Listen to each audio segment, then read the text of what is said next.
Gracias, ministro, por compartir parte de su trabajo y de su agenda matinal de este día jueves. Ministro, ¿cómo va, digamos, estas componentes de la estrategia de contención en esta pandemia de COVID-19? Porque ustedes han tenido distintas acciones paralelas en la estrategia de contención. ¿Cree que se van alcanzando los objetivos? ¿Las han tenido que ir ajustando, ministro, la estrategia? Sí, se ha tenido que ir ajustando en los diferentes momentos porque es una situación compleja, es una enfermedad que tiene poco tiempo de su evolución. Sí. Y cada día se van a ir desarrollando nuevas estrategias, cada día se identifican nuevas situaciones que la enfermedad produce y en ese sentido hay que trabajar en paralelo, bastantes protocolos porque es constante los cambios que puede estar teniendo hoy por hoy. En el tratamiento de esta pandemia se ha logrado manejar en diferentes aspectos, no solo en el tema de prevención, sino que también en el tema de tratamiento, en el tema de planeación del desarrollo de infraestructuras y muchas estrategias para garantizar que esta pandemia genere las complicaciones menores en nuestro territorio. Sí, tenemos 1.640 casos, ministro, pero la cifra se irá actualizando, porque ayer escuché estas declaraciones del alcalde de Soyapango sobre que se había hecho enterramiento de unas 5 personas. Tenemos 32 fallecidos según los registros que ustedes llevan, ministro. ¿Puede ser que hayan datos que todavía no han llegado para actualizar esta tabla? No, los 32 fallecidos son actualizados. Probablemente esos 5 salvadoreños que menciona el alcalde se encuentran dentro de los 32. Ahora, no creo, que esos 5 fallecidos a los que él se refiere sean del día de ayer, sino que debe ser el acumulado. Él hablaba que los habían sepultado el día anterior, dijo. No, los 32 sí se encuentran dentro de eso. Nosotros hemos revisado todos los datos y son de la población de Soyapango, sin embargo, no son que los 5 fallecieron ayer, sino que se han ido acumulando en el tiempo.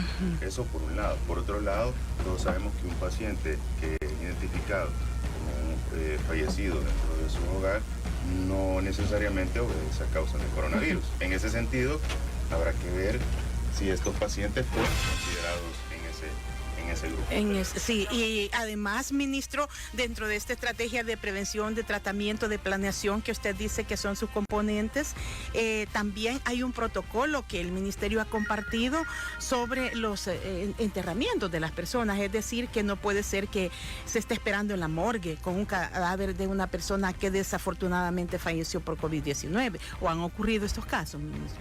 No, ya existe un protocolo para el manejo que se ha discutido ampliamente. En ese sentido, lo que buscamos es tener la menor exposición para garantizar de esa manera que el manejo sea lo más oportuno, que el manejo sea lo más rápido posible y sobre todo con las medidas necesarias. Por eso que los cuerpos llevan doble bolsa, los orificios corporales se sellan con algodón hipoclorito para disminuir esa posibilidad. Y ministro, y la legislación en términos de salud, esto de la cuarentena, ¿cómo lo ve? Estamos con marcos legales que tienden como un poco a generar confusión. ¿Qué espera usted desde el punto de vista técnico profesional sobre la cuarentena y su funcionamiento? Primero, que la población la realice de la mejor manera, porque el origen y la necesidad de la cuarentena es el franco crecimiento y desarrollo de la pandemia. En ese sentido, internacionalmente sabemos que si hay crecimiento de casos en un territorio, específicamente casos de coronavirus, hay que limitarlo. Pero ¿cómo lo vamos a limitar? Con todas las estrategias que van relacionadas a esa separación de una persona que es un huésped que tiene activamente la enfermedad y separarla de una persona que ahorita no tiene la enfermedad y que se consideraría muy viable que la desarrolle. En ese sentido, si exponemos a alguien que no tiene la enfermedad de alguien que sí tiene la enfermedad, la posibilidad de que la adquiere es sumamente elevada. Entonces, todas las medidas de distanciamiento y restricción precisamente van a afectar. Sí, ministro, ¿cómo ha visto el hecho de que no haya una unidad en derredor de la legislación para la cuarentena? Estamos hoy con los decretos ejecutivos, ministro.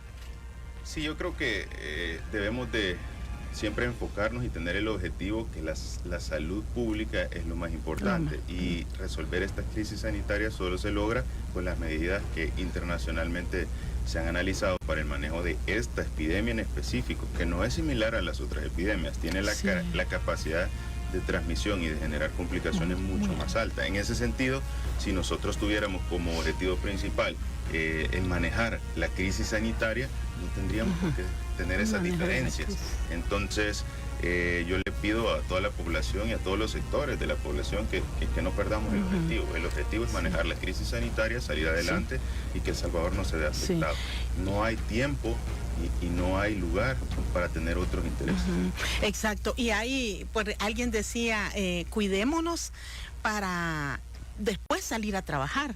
Esto es como, no es salir a trabajar y cuidémonos, porque es al revés, cuidémonos y para después salir a trabajar, ministro. Y ahí, por ejemplo, la administración de la cuarentena, ¿la ha visto usted que ha sido efectiva? Porque se está hablando de una cuarentena absoluta. ¿Pudiera ser que se acentúen las medidas de cuarentena de estricto cumplimiento? Yo creo que la cuarentena no se ha hecho en su totalidad por parte de la población, y eso lo estamos evaluando día con día. ¿Qué pasa?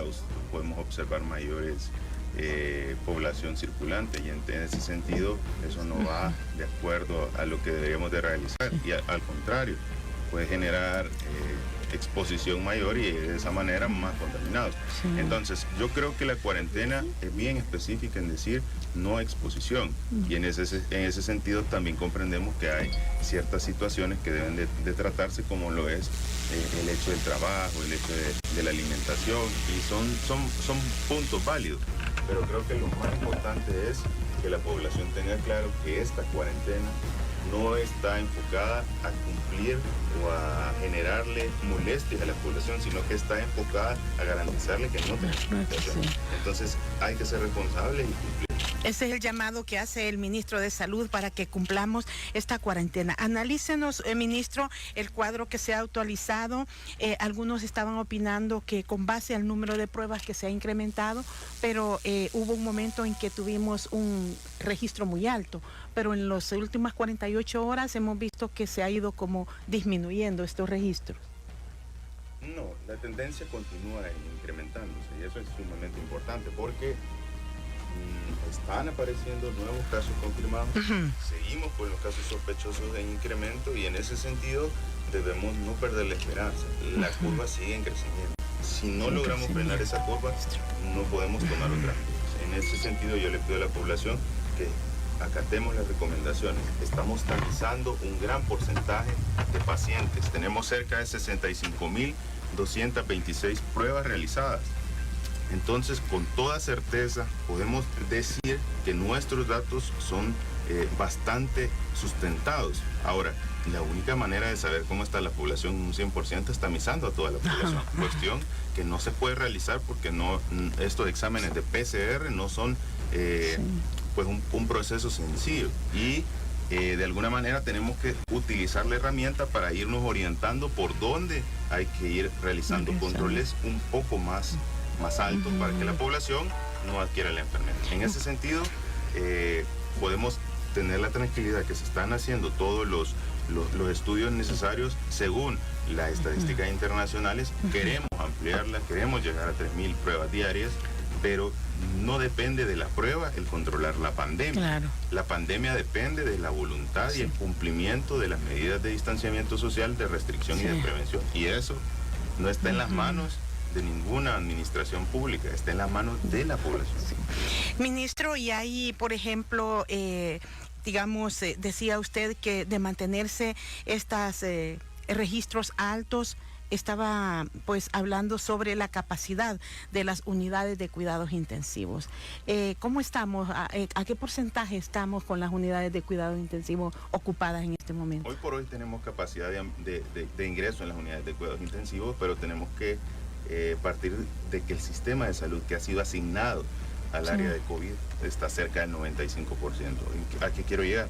Es un sistema de salud que tiene deficiencias, pero sobre todo es un sistema de salud que hoy por hoy, en el manejo de la pandemia, estamos en un nivel de ocupación de camas alto. Entonces, si nosotros no tomamos medidas y continuamos con la tendencia, el incremento, va a llegar un momento en que no vamos a tener camas para manejar pacientes.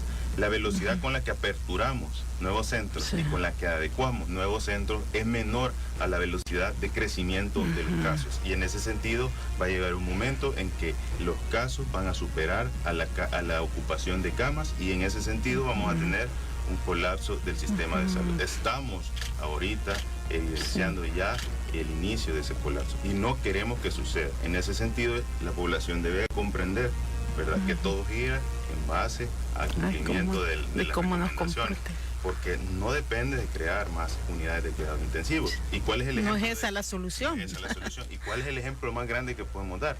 Bueno, el sistema de salud de Italia es uno de los sistemas de salud más complejos, uno de los sistemas de salud más desarrollados, igual que sistemas de salud como España, como Estados Unidos, Suecia. Entonces podemos darnos cuenta que a pesar que los mejores sistemas de salud estaban tan bien preparados, no pudieron en su momento controlar, y la cantidad de pacientes ha sobrepasado la disponibilidad de camas. En ese sentido tenemos que ser prudentes, porque no se trata de que el Ministerio de Salud construya 10 hospitales Sí, más. no hay que verlo de esa forma. Sí, hay que verlo sobre el comportamiento que debemos tener todos. Y cuando digo todos, ministro, aquí entramos instituciones, ciudadanos, organizaciones. ¿Cree que esta estrategia de contención también ha merecido un papel responsable de todos estos sectores, desde ustedes que son los que rigen, digamos, la estrategia? Es una pregunta difícil. Yo creo que todos los sectores están participando. Habrá que ver si todos los sectores están participando de la mejor manera, porque aquí el objetivo al final es claro, y es uno solo: garantizar y salvaguardar la vida de los salvadoreños. En ese sentido, como Ministerio de Salud y como Sistema Integrado de Salud, para yo cumplir ese objetivo, entiendo que debo disminuir los casos, limitar la transmisión de persona a persona. ¿Y cómo disminuyo esos casos? Cumpliendo medidas de distanciamiento social, de restricción, haciendo que la población comprenda que no debe tocarse la cara, los ojos, la boca y la nariz. Ahora, no es congruente que los demás sectores de la población de alguna manera no sigan estas medidas, que pues definitivamente van enfocados a limitar la transmisión de persona a persona. Ministro, y ahí, digamos, dentro de esta estrategia y la estadística que nos presentan, el departamento de San Salvador tiene un alto número de casos. ¿Cómo analizar, qué estudios han hecho ustedes sobre estos departamentos con alta concentración de casos de COVID? Ese es un análisis bastante sencillo. Los principales departamentos que están afectados son los departamentos donde existe mayor aglomeración o mayor población. En ese sentido, estamos evidenciando dos cosas. Uno, que no se está cumpliendo, porque una población, aunque haya gran cantidad, si se cumplieran las medidas, no tendríamos por qué estar ante esta situación. Pero hay que hacer un cruce de datos, y es bien interesante cómo, al cruzar los datos de poblaciones, la edad de la población con los sectores de la población, está dándonos una información bastante importante. Los grupos más afectados son las edades de 20 a 59 años, son poblaciones jóvenes, y va congruente con las poblaciones que generalmente se encuentran en el Gran San Salvador, en La Libertad y en Santa Ana. ¿A qué quiero llegar? Las áreas urbanas se están viendo afectadas, y las poblaciones circulantes que se observan en los diferentes sectores a través de los retenes, a través de los controles sanitarios, son poblaciones jóvenes. Entonces, están sirviendo de vector transmisor de la enfermedad.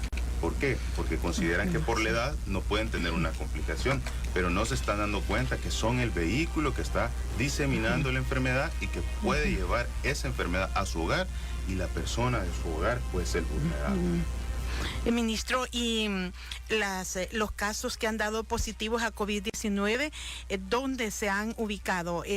Porque alguien opinaba, es que están focalizando pruebas solo en los centros de contención, pero usted dice, esta población hasta los 59 años circulando también se convierte en un foco de contagio.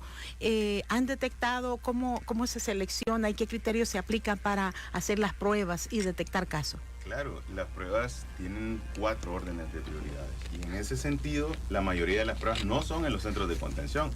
Es por eso la razón que en algún momento hay incomodidades. Han tenido problemas, exacto. Sí. ¿Pero por qué? Porque así lo establece la norma internacional. Lo más importante es ciertos grupos específicos, como lo son. Primero, el control territorial, saber cómo va creciendo la enfermedad. Es por eso que aplicamos pruebas en los diferentes sectores. Hay un grupo muy importante que no se está visualizando, y es el grupo del primer nivel de atención, los promotores de salud. Ellos andan en todo el territorio, en los cantones, recomendando e identificando pacientes. Este grupo es el grupo que no se logra ver y que está haciendo esos tamizajes o esas identificaciones de pacientes para posteriormente derivarlos a la toma de muestras. En ese sentido, otro grupo importante que debe de realizar sus pruebas es el personal de primera línea. Sí. No podemos ganar en la batalla del coronavirus si no tenemos personal de primera línea que batalle contra ello. Y el otro grupo son ciertos personas que están atendiendo grupos vulnerables, como por ejemplo el personal de los centros de atención de adultos mayores. Si nosotros llegamos a tener un caso en este centro, podríamos tener gran cantidad de adultos mayores complicados. En ese sentido, las pruebas no son realizadas en un sector en específico. Las pruebas son realizadas en varios grupos, en orden de prioridades y basados específicamente en recomendaciones internacionales. Las 7 de la mañana con 22 minutos, el ministro de Salud Pública, doctor Francisco Alaví, le habla a El Salvador a través de nuestro programa Punto de Vista. Vamos a esta pausa comercial gracias a la red de cooperativa Fedecases. Aunque estemos lejos, aunque no podamos darte un abrazo, queremos desearte un feliz mes de la madre. En la red de cooperativa Fedecases honramos el rol fundamental de las madres salvadoreñas. Volveremos a ser una familia unida. Por favor, quédate en casa. 7 de la mañana con 29 minutos en la poderosa radio cadena YSKL. Conversamos hoy con el ministro de Salud, el doctor Francisco Alaví. Ministro, nos decía un oyente, dice, el personal de salud pareciera que todo está enfilado hacia los casos de COVID-19, pero recordémonos, me decía, que hay pacientes con enfermedades de otra naturaleza, y en el caso del Hospital Rosales, dice, si hay alguna instrucción en el que todos los esfuerzos se enfoquen hacia COVID-19 y que se deje como sin atender. A veces ni información le brindan, dice, de personas que tienen sus enfermedades comunes de otra naturaleza, pero que también reciben tratamiento en el hospital. ¿Cómo se administran los servicios del sistema? Sí, en ese sentido, principalmente explicar el Hospital Rosales no es un hospital en el cual se haya designado para pacientes COVID. Nada en ese que sentido, ver, tenemos que tener claro que ante esta emergencia estamos trabajando como un sistema de salud en emergencia. En ese sentido, el protocolo de manejo de atención a víctimas se activa. ¿Y qué quiere decir eso?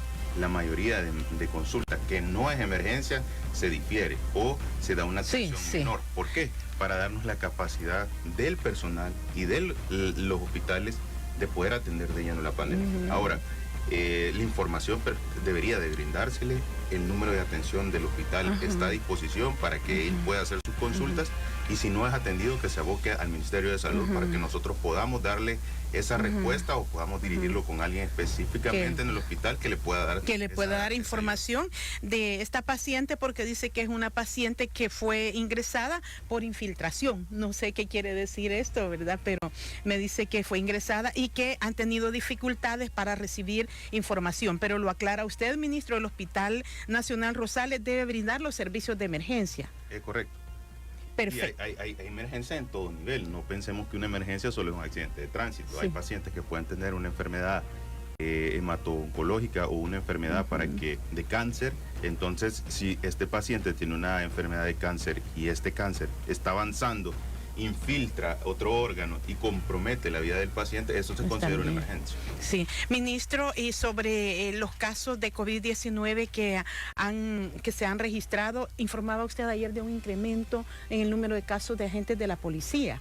¿A qué se debe esto? ¿Ahí hubo alguna mala práctica, digamos, en los mecanismos de bioseguridad? No, definitivamente es un grupo de riesgo, es un grupo que puede estar expuesto a la enfermedad porque nos están dando ayuda en la primera línea.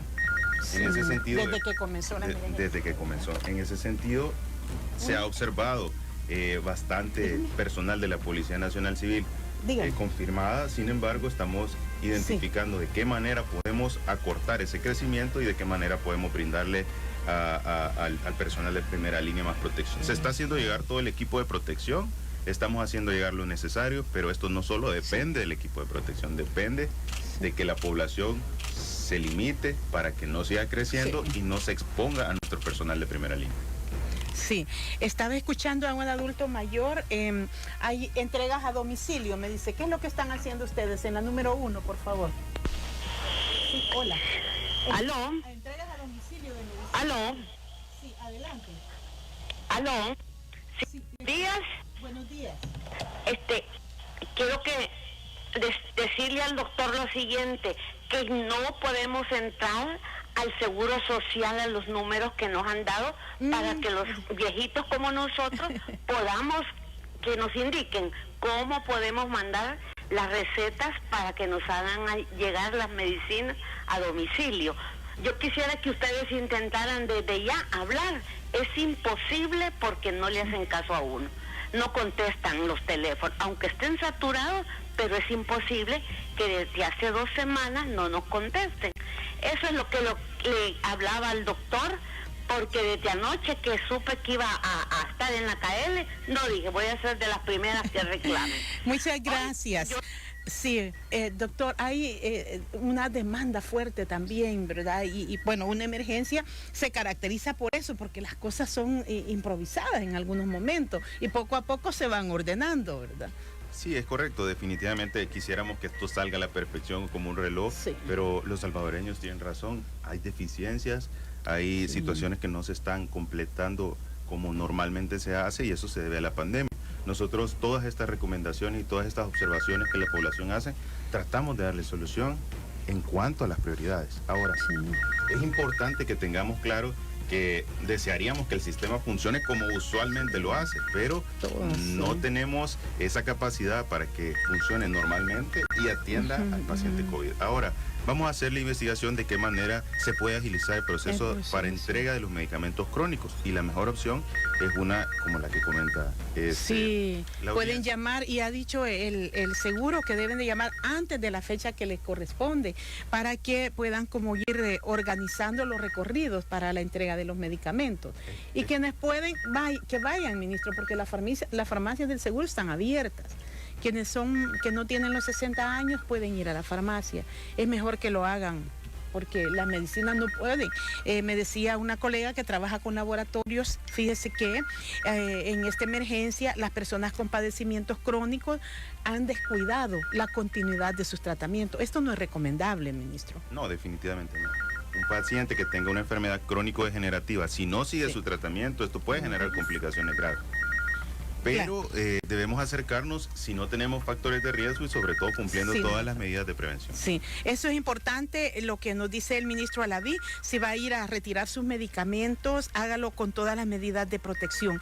Ministro, hay apertura ya de varios centros de hospitales temporales, como ustedes le llaman. Usted nos ha dicho la solución para enfrentar el COVID-19 no es solo la construcción de hospitales, depende de nuestro comportamiento, pero también nuestra infraestructura hospitalaria requiere reforzamiento, ministro.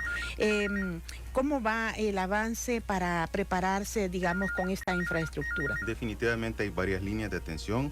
No solo es un hospital, tenemos hospitales temporales, tenemos hospitales mayor capacidad, pero se están trabajando en varias líneas. Y a la par, la adecuación y remodelación de los 30 hospitales nacionales para poder dar una atención. Luego de COVID vamos a continuar con las mismas deficiencias en el sistema de salud, en la atención de otras enfermedades. Entonces queremos sacar de esta pandemia un factor positivo. ¿Y cuál va a ser el factor positivo? Dejar reestructurados, dejar equipados nuestros hospitales para que la atención de las otras enfermedades se realice de mejor manera. En ese sentido, los hospitales temporales están diseñados para atender pacientes COVID positivos que requieren un tratamiento médico básico y ya han sido designadas áreas hospitalarias donde se da mayor intervención, como los hospitales que son designados con unidades de cuidados intensivos. Se tiene también el proyecto en el cual se va a ampliar las unidades de cuidados intensivos en CIFCO, pero eso ya es un proceso y la adquisición de equipos que se tiene es una adquisición que ha sido difícil por el hecho de que son equipos muy codiciados por todos los países para poder dar esa atención. Y se ha programado ya la gestión de equipos, ministro, aprovechando como, digamos, a futuro tener lo más pronto posible ese equipo. y qué nivel de respuesta han tenido, porque leía que también como que buscaban hacer compras conjuntas, porque buscando mejor rendimiento financiero, ¿verdad? Y no solo mejor rendimiento financiero, sino que tener esa certeza y esa seguridad de que los equipos llegaran. En ese sentido se han hecho las estrategias, pero ha sido difícil la adquisición por varios factores. Los países productores de estos equipos de alguna manera restringen la salida para utilizarlos.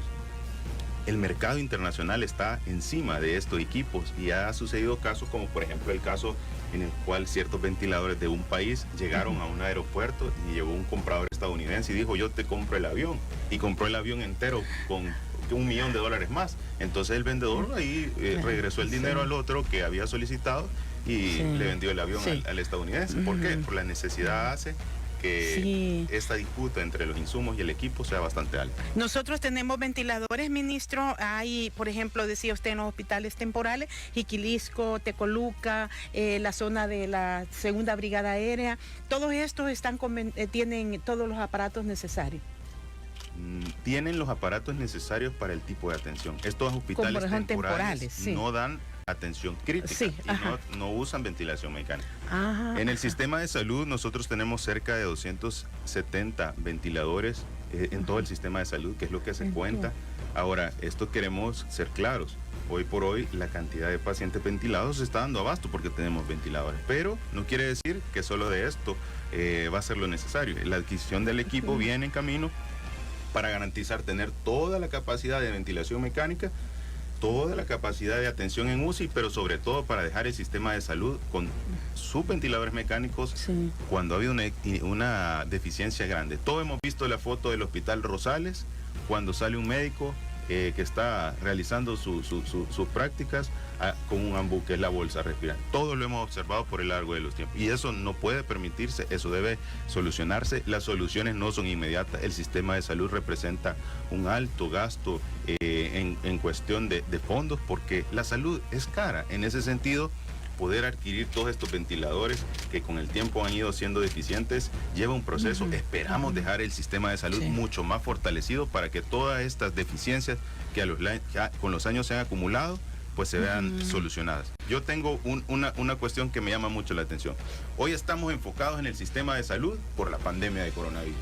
Han pasado muchos años en el que nadie se cercioró de estas deficiencias y sobre todo nadie inició una intervención tan grande en el sistema de salud. Hoy por hoy queremos que la población ya no sufra esas deficiencias y podamos salir adelante. Creo que, como dice usted, nadie se interesó por la inversión, porque fíjese que el sector salud sí estuvo siempre evidenciando, los usuarios decían precarias condiciones de hospitalización, entrega de medicamentos, pero bueno, hubo promesas, pero se quedaron solo en eso, en promesas. Yo soy testigo de eso. Yo me formé en un hospital nacional, yo vi esas deficiencias. A mí me tocó darle ventilación a un paciente con una bolsa de ambú porque no había. Hacíamos turnos para que no cayéramos dormidos ahí dándole ventilación por horas. Entonces, de verdad, uno conoce cuáles son las deficiencias y queremos solucionarlas. Son deficiencias acumuladas en un periodo del tiempo bastante amplio. Quisiéramos solucionarlas de un día para otro, pero la inversión, la estructura, las rutas, la logística, todo eso es complejo y yo creo que el sistema de salud va a iniciar un proceso de transformación, porque ese es uno de los objetivos principales del presidente y él lo comentó desde el inicio. La salud es uno de los pilares fundamentales de la sociedad y eso se va a tener atención directa. El impacto que ha tenido este COVID-19 en estos profesionales de la salud, ministro, ¿cómo se mantiene? Ya usted ha informado anteriormente sobre decesos de 2 enfermeras han muerto por COVID. ¿Y cómo están los pacientes que habían dado positivo? Sí, no son 2 enfermeras, ha sido una encargada de farmacia y ha sido también un motorista, los que son de primera línea que han fallecido. En ese sentido, pues para mí el personal de primera línea realmente son héroes, realmente gente muy comprometida, porque a pesar de estar en esta pandemia que está causando un trastorno a nivel mundial increíble, nadie se ha echado para atrás y podemos evidenciar cómo diferentes sectores están en pie de lucha, están en el lugar donde están los casos de coronavirus y están recomendándoles. Vemos a los hospitales con su personal ahí dando atención directa, una situación que por los años no se había visto. Todo el personal de primera línea comprometido con los hospitales en darle atención. Yo creo que es algo que la población lo está evaluando, ¿ya? Hemos visto cómo diferentes grupos de médicos se reúnen y le piden por favor a la población que acate las medidas de recomendación, porque para nosotros como médicos es triste poder ver una cantidad de pacientes en un área hospitalaria y no tener las herramientas o no tener en ciertos casos la posibilidad de cambiar el pronóstico. ¿Por qué? Porque la enfermedad genera complicaciones que no dependen de los médicos y que en ocasiones no nos dan un margen de acción. ¿De qué depende que el médico tenga un mayor margen de acción en el caso de un paciente que ha dado positivo a COVID? Que el paciente consulte en las fases tempranas de la enfermedad, que el paciente llegue ante la más mínima sintomatología. Yo evaluaba el día de ayer, me comentaban un paciente, por cierto, un paciente que de alguna manera está luchando en esto y el tiempo en el que llegó y la, digamos, inexperiencia en algunos sentidos hace que los pacientes lleguen en fases muy tardías. ¿Por qué? Porque la enfermedad no genera síntomas tan graves al inicio, entonces no le prestamos atención y cuando necesitamos la atención estamos ante la evidencia que el cuadro está sumamente avanzado, entonces la intervención que nosotros tenemos que realizar ya no tiene tanto éxito que si la iniciáramos a principio. Entonces en ese sentido los estudios demuestran que las guías de protocolo que se están usando a nivel internacional y de las cuales nosotros hemos ajustado a nuestro tratamiento son muy efectivas si identificamos los casos oportunamente. Claro, ministro, sobre estas materiales de bioseguridad, ¿está el Ministerio de Salud gestionando más trajes? Porque tenían ya una dotación, usted nos informó en su oportunidad, pero como esto va creciendo y he visto, están contratando personal nuevo también. Es correcto, el Ministerio ha hecho una contratación bien amplia y no solo para apoyar el Ministerio de Salud, nosotros estamos visualizando la crisis sanitaria como país. Entonces se está apoyando todos los diferentes sectores que brindan salud, independientemente sea el Seguro Social o Sanidad Militar. Nuestro objetivo es cumplir con el manejo de la crisis sanitaria en la población salvadoreña, independiente de cuál sea el sector. El equipo de protección se está haciendo llegar, se han adquirido bastante, cerca de $20 millones en todo el equipo de protección que está llegando a los médicos. Sabemos que a veces quisiéramos tener un equipo específico, yo quisiera tener esa mascarilla de esa marca, pero hoy por hoy en el mercado no se puede, porque incluso ha habido situaciones, por ejemplo, Estados Unidos limitó la producción de mascarilla 3M N95 y la ha hecho llegar solo a Estados Unidos. ¿Por qué? Porque tiene la capacidad de hacer eso, son situaciones que no dependen y todos los demás países se han adquirido equipos que tienen certificación. El CDC, que es un organismo internacional específicamente de Estados Unidos, avaló el uso de otro tipo de equipo y nosotros estamos adquiriendo equipo para poder garantizarle a toda el personal de primera línea que va a tener acceso a eso. En ese sentido creo que la población o la primera línea de batalla en esta enfermedad puede tener la certeza de que va a tener su equipo de protección, pero no todo depende del equipo de protección. Depende de utilizar bien el equipo de protección, pero lo más importante, y esta es responsabilidad de la población, depende de que no expongamos a nuestro personal de primera línea en gran medida. ¿Y cómo logramos eso? Cumpliendo las medidas. Si ustedes no se exponen, ustedes no van a adquirir la enfermedad, y si ustedes no adquieren la enfermedad, pues no vamos a exponer al personal de primera línea. Así que así de claro, como le dice el ministro Aladín. Es decir, ministro, que por ejemplo, si El Salvador quiere comprar estas mascarillas 3M N95, no hay. No tenemos la adquisición porque se ha dirigido todo ciertos insumos a otro mercado. Ahora no es la única mascarilla. Ajá, eso le iba a preguntar. Hay forma de cómo, porque estaba viendo que China, aunque Estados Unidos había cuestionado la certificación de los productos de bioseguridad de China, especialmente mascarillas. Sí, pero la mayoría de productos que se hacen de protección es en China. Entonces, en ese sentido, tenemos que comprender que a veces hay situaciones que quizás van más allá de la cuestión sanitaria y obedecen otros intereses. China hoy por hoy es el mayor productor de equipos de protección y en ese sentido pues está generando una cantidad de equipos y por ende una cantidad de ingresos que probablemente sea uno de los puntos que afecta, ¿verdad? En ese sentido, ya llegó un cargamento de equipo de protección personal, uno de los aviones, el que trae menos insumos. Viene en estas semanas 2 aviones más con la cantidad de insumos necesarios. Vamos a hacer llegar todo el equipo y no solo el insumo, sino que equipo que sirve para identificación en los sitios importantes, como por ejemplo, todos hemos querido adquirir un termómetro láser. Sí. Sabemos lo difícil que es adquirir un termómetro láser. Viene equipo de protección y viene ese termómetro láser. ¿Por qué? Porque es la manera de poder andar en la población identificando nuestros promotores de salud.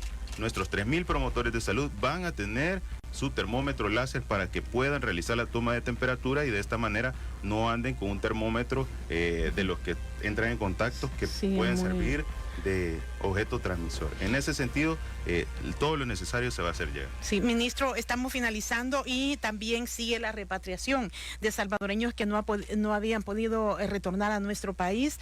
La Oficina Sanitaria Internacional mantiene estos protocolos. Hay sitios específicos, se han destinado sitios de contención específicos. Sí, para los... hay 2 grupos.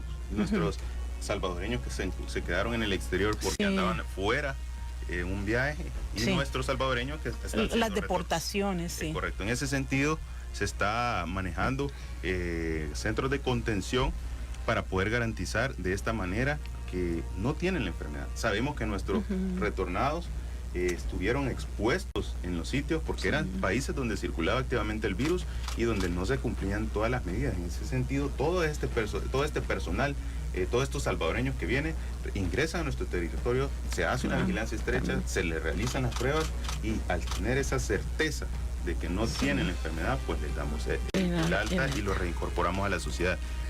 Hay que comprender, las medidas no son lo que usualmente hacemos y por ende generan incomodidades, los pero centros de contención. Hay que comprender que esto es necesario.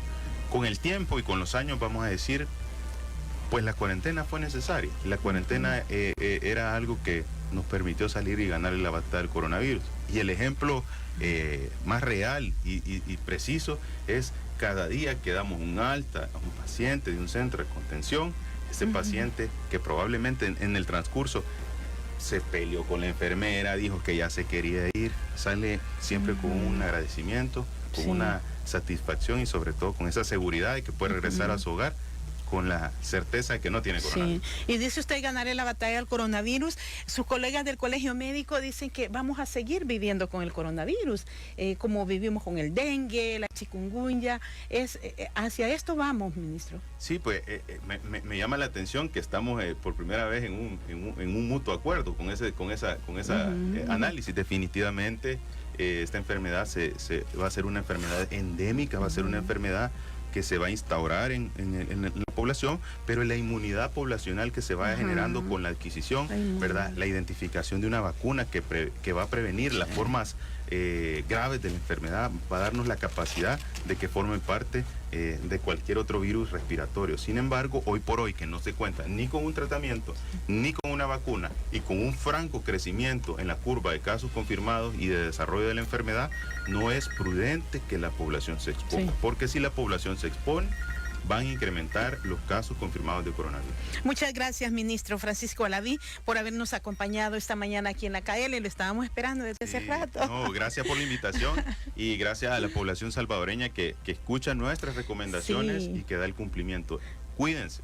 No se exponga. La única manera de ganar la batalla al coronavirus es sumarnos juntos como país y batallar ante esta pandemia. Y estaban llamando de Pasaquina por la función de los promotores de salud, así es que hay que prestar atención también a esta función que deben cumplir los promotores de salud también allá en Pasaquina. Finalizamos.